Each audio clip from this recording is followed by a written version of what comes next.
Goeiemôre. Jy luister na die 70ste oordeenking in die reeks, Die Goeie Lewe. Vanoggend se tema is die beste doktersvoorskrif.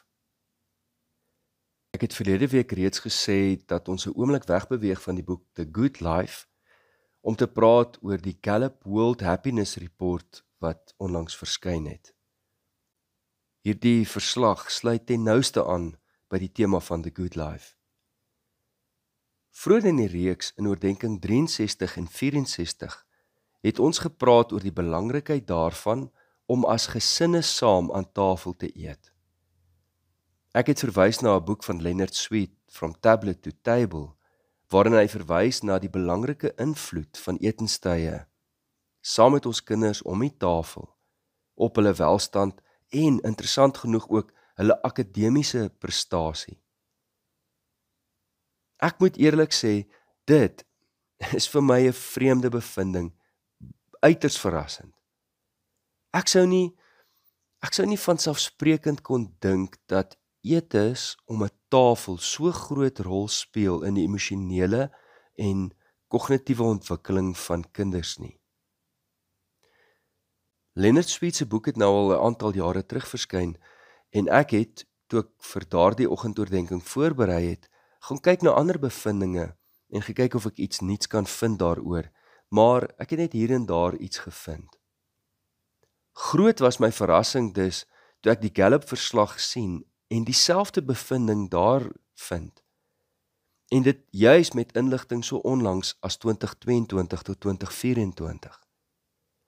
Dit is duidelik dat nie alleen ek verras is deur hierdie bevindinge nie, maar die navorsers van die Gallup Happiness Report was ewe verras, toe hulle agterkom dat gedeelde maaltye, in hulle woorde, 'n exceptionally strong indicator of subjective well-being is. Beide op die skaal van individue, maar ook op die skaal van kulture, lande en streke. So invloedryk is gedeelde maaltye, dat dit eweveel invloed uitoefen soos faktore soos inkomste en werkloosheid. Diegene wat maaltye met ander deel, rapporteer besonder hoër vlakke van lewenstevredenheid en positiewe gemoedstemming, gelyk veel laer vlakke van negatiewe gemoedstemming.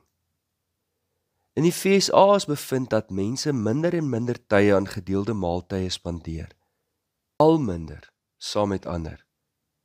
In 2023 het ongeveer 1 uit elke 4 Amerikaners aangedui dat hulle die vorige dag maaltye alleen spandeer het, 'n toename in 53% sedert 2003.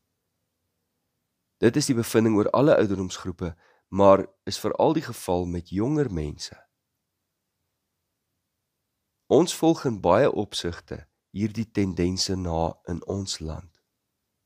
Kan ons dit ook aanneem dat ons al minder en minder maaltye saam eet? Die verslag erken dat daar groot leemtes is in hulle begrip vir hierdie data. Met ander woorde, hulle verstaan dit selfs nie. Hulle sien hierdie bevinding, maar ook hulle verstaan nie dat gedeelde maaltye so groot invloed uitoefen op die welstand van individue en lande in geheel nie. Die een vaste punt waarvandaan 'n mens hierdie inligting kan begin interpreteer, is dat menslike geluk, soos die Harvard-studie aandui, direk afgelei word aan die kwaliteit van verhoudings waarbinne 'n mens staan. In goeie verhoudings en etenstye saam staan in direkte verband met mekaar. Mense met goeie sosiale verbintenisse, sê al die bevindings vir ons, is oor die algemeen gelukkiger, minder gestres, meer tevrede met hulle lewens, minder geneig tot depressie, meer betrokke by hulle gemeenskap en minder geneig om te ly in allerlei kwale. Ek sien in my geestesoog 'n dokter wat by sy of haar lesenaar sit, klaar geluister na die hartklop en longe, in die oë en ore geloer, daai oefening gedoen waar hulle met hulle vingers op jou maag druk en vra, is dit seer hier? Is dit seer hier? En dan skryf hy of sy groot op 'n voorskrif. 2 maaltye 'n dag saam met familie of goeie vriende Doen dit vir 2 weke en herhaal dan daagliks daarna. Dit is hoe 'n enorme effek gedeelde maaltye op ons fisiese en geestelike gesondheid het. Dis beter as al die pille by Dischem.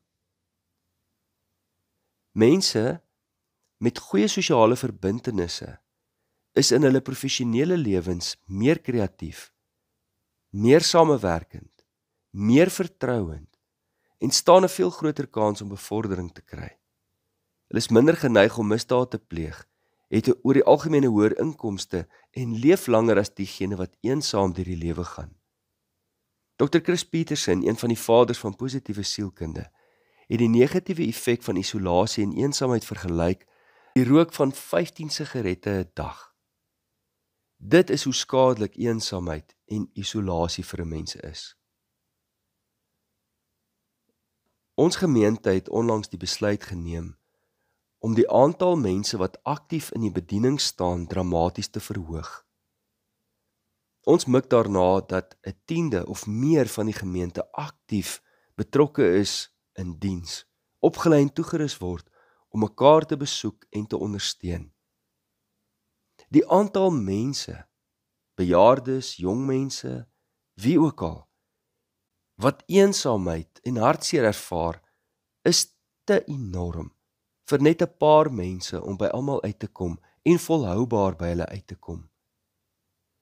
Die navorsing sê vir ons dat net 8 minute by iemand terwyl jy omgee vir hulle 'n enorme verskil kan maak in hulle eensaamheid, hulle hartseer of hulle verlange.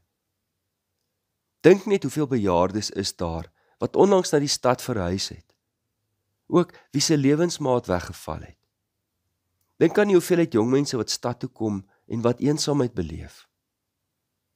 As jy dink aan die aantal mense wat verliese en hartseer moet verwerk. Die kerk kan hier 'n sleutelrol speel, soos dit deur die eeue gedoen het. Ironies genoeg, juis hier in die reuse stad met miljoene mense om jou, kan 'n mens dikwels die eensaamste voel. Met hierdie in gedagte kyk 'n mens ook met ander oë na die aftreeoorde se eetsale.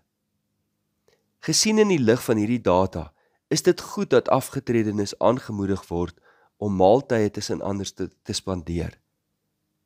Moenie alleen in jou kamer eet nie. Ja, nou en dan wil jy 'n bietjie alleen wees, maar maak 'n gewoonte daaraan om maaltye in die eetsaal te gaan geniet. Dalk voel jy op 'n dag dat jy dit nie nodig het nie. Dit gaan immers nie net oor onsself nie, maar ook dat ons daar kan wees vir 'n ander persoon.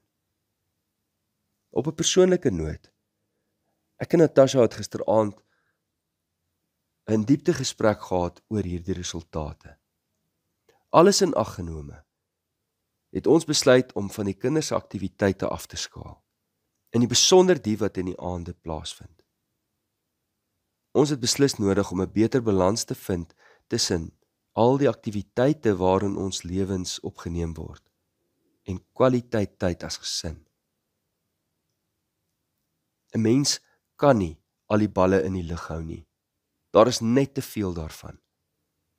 En soos my kollega eenmal gepreek het, van daardie balle is uit glas gemaak. Ons gaan vir die volgende 2 weke die etenstafel in ons gesinsvertrek permanent gedek hou. Vat my terug na 'n plaas waar ek baie van my tye in my kinderjare spandeer het. En ek onthou daardie kombuistafel was altyd gedek. As etenstye so 'n reuse invloed het op ons kinders en op volwassenes se lewens, sal ons die dokter se raad volg. 2 etes aan tafel. Herhaal daagliks. Kom ons vra dat die Here ons hiermee help. Hemelse Vader, ons vra dat U ons sal vul met U Heilige Gees, dat ons die vrug van die Heilige Gees in ons lewe sal bly beoefen, om lief te hê, om met blydskap te leef, om vrede te maak, geduldig te bly, vriendelik te wees, goedheid na te streef, getrou te bly en sagmoedig en selfbeheerst op te tree. Ek weet dat ek aan Christus Jesus behoort en ek kruisig my hartstogte en my begeertes wat nie in pas is met U Heilige Gees nie. Help my om nie verwaand te wees, ander uit te tart of jaloers te wees nie, maar help my om in 'n gees van sagmoedigheid ander reg te help. Deurgrond my siel, o Heer, dat ek myself blywend ondersoek en my hart voortdurend tot U bekeer. Dit bid ons in Jesus naam. Amen. Liefde en 'n geseënde dag vir elkeen.